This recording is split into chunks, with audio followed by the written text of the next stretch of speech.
Alright, so to capture the aesthetic of this movie, and I know a lot of other people have done this, but I'm gonna go black and white on this review. There we go.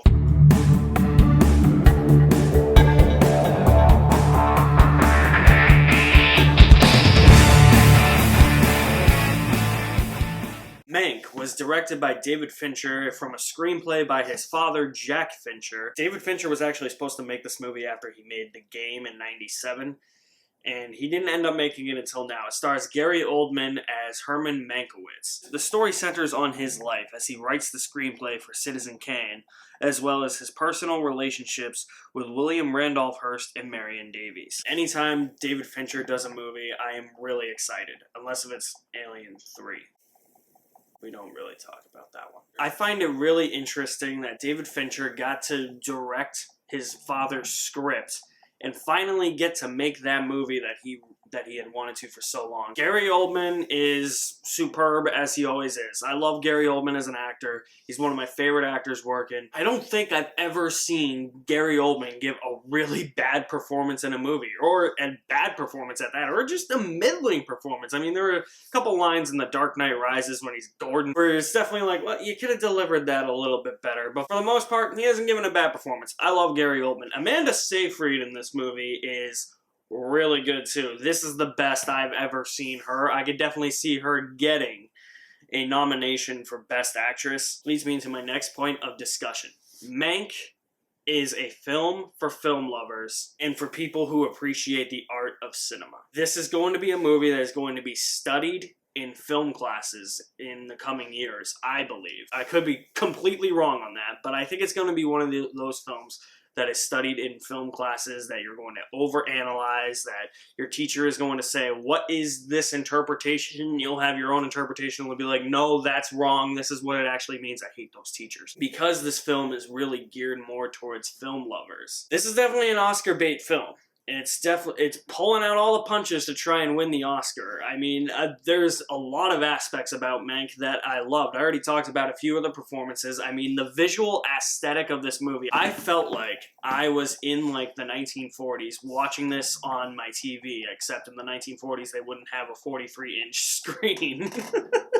But that visual aesthetic, not just from the black and white visual, but everything from the scene transitions. The opening credits have that old school feel to them, that how every film in like the 1930s and 40s always opened up with opening credits that had long overtures, the musical score, the costume design, everything just transported me back into a 1940s world, just seeing how films were made back then and going into more of that. This film actually gets into the politics of the studio system that was in place way back in the day, where actors were signed to contracts with certain studios, and same with writers and directors, and if they broke those contracts, there could be legal ramifications. This movie addresses all of that. Really interesting. It's a brief but yet intriguing and interesting history lesson into the politics of that studio system way back in the day. For people who are casual fans, it will offer you a lot of education about how that system actually worked and what the consequences were if you broke your contract from that studio system. I knew a little bit about it due to some film studies classes that I took in college.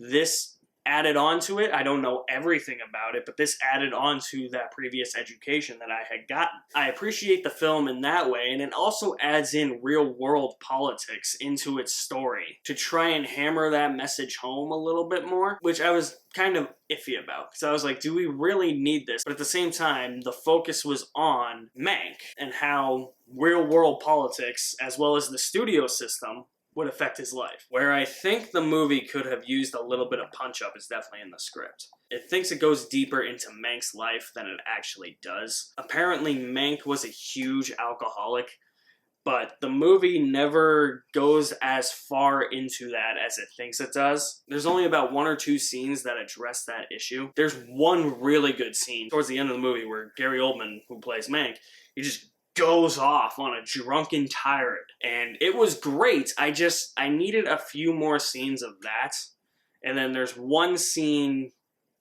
that hints that he's an alcoholic towards the beginning, and that was really it. The script felt like that was enough, but I needed more to explain why he reverted to being an alcoholic and how that was affecting his life personally. And like, it dove into those aspects of his life, but not as much as it wanted to, and the script thinks it did it more than it actually did. There's also some scenes in here, there's one in particular towards the middle of the movie with Gary Oldman and Amanda Seyfried.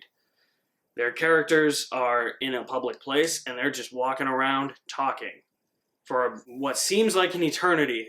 I checked the time on my phone and I was just like, oh my god, we are still here. There are scenes like that in this movie. There's a lot of scenes where it's just people sitting around and talking. If that is something that you cannot handle, I would suggest you don't watch Mank, because there is a lot of that. But that scene in particular was the one where I was like, yeah, could have shortened that up a little bit, Fincher.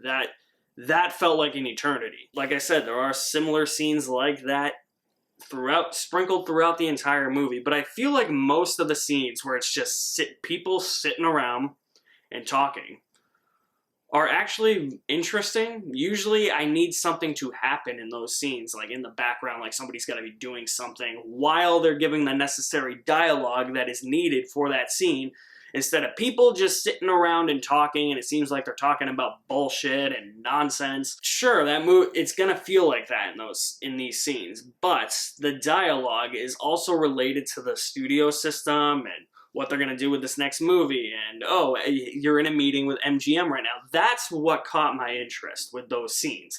It was just that scene with Mank and Marion Davies, who Amanda Seyfried plays. That scene I felt was just way too long. Could have shortened that up. Mank is definitely a film for film lovers. It's definitely an Oscar bait film. It's got great performances. Fincher directs this movie as good as he always directs a movie. That visual aesthetic will transport you back to the 1940s, and it will make you appreciate films from the 1940s, especially with how it transitions from scene to scene, black and white aesthetic, the opening credits, feeling like an old-time movie. But it doesn't delve as far into the character of Mank as I would have liked, and there are some scenes that I think could have been shortened. I did really enjoy Mank, though. It is out on Netflix now. Give it a watch if you can, but if you're a casual fan, I would say I don't think you're gonna like this movie at all. But for me personally, where I'm a huge film fan, I'm going to say you will enjoy Mank with a full bucket of popcorn. Thank you for checking out my review of Mank. I will have more reviews coming very soon. You guys are the best. Thank you for watching. I will leave my link to my website in the description below. My name is Alex Madden, and I'll see you at the movies somewhere.